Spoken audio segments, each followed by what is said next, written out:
Selanjutnya yaitu tentang azas demokrasi.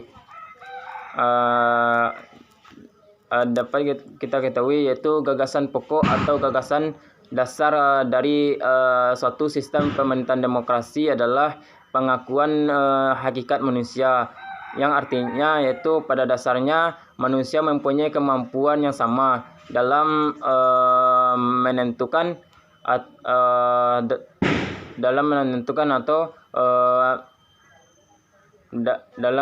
atau melaksanakan hubungan sosial.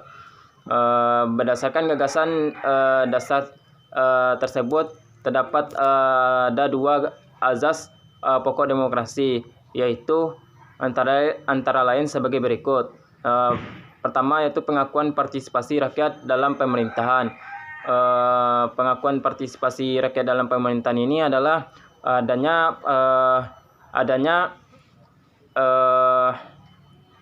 persetujuan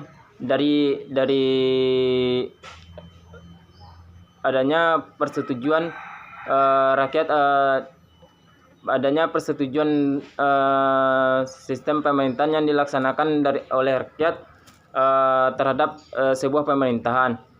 Yang kedua yaitu pengakuan hakikat dan martabat. Di sini pengakuan hakikat dan martabat ini setiap rakyat memiliki hak yang sama dan hak yang sama di depan hukum pada masa pemerintahan demokrasi.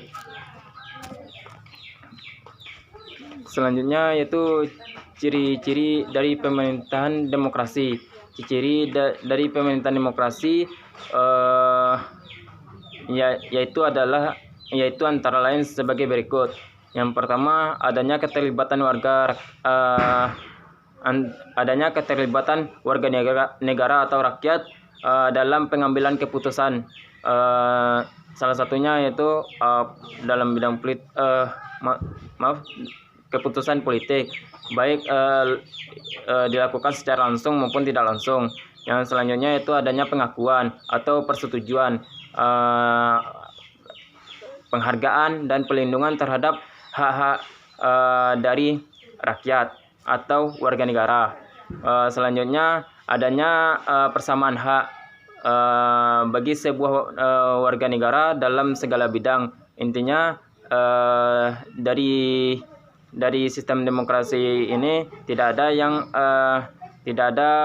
membeda-bedakan dari hak-hak yang diterima oleh rakyat. Semua itu sama di mata rakyat yang dipimpin. Ya, selanjutnya itu adanya lembaga peradilan dan kekuasaan kehakiman yang independen sebagai alat penegakan hukum. Di sini keadilan dan kekuasaan kehakiman menjadikan adanya penegakan atau berdirinya sistem pemerintahan yang demokrasi. Selanjutnya adanya kebebasan dan kemerdekaan bagi seluruh warga negara. Hal ini terlihat jelas bahwa dari ciri-ciri yang sebelumnya, maka hal ini dapat memerdekakan atau menguntungkan bagi rakyat karena telah mematuhi atau menjalankan sistem pemerintahan demokrasi yang lebih baik.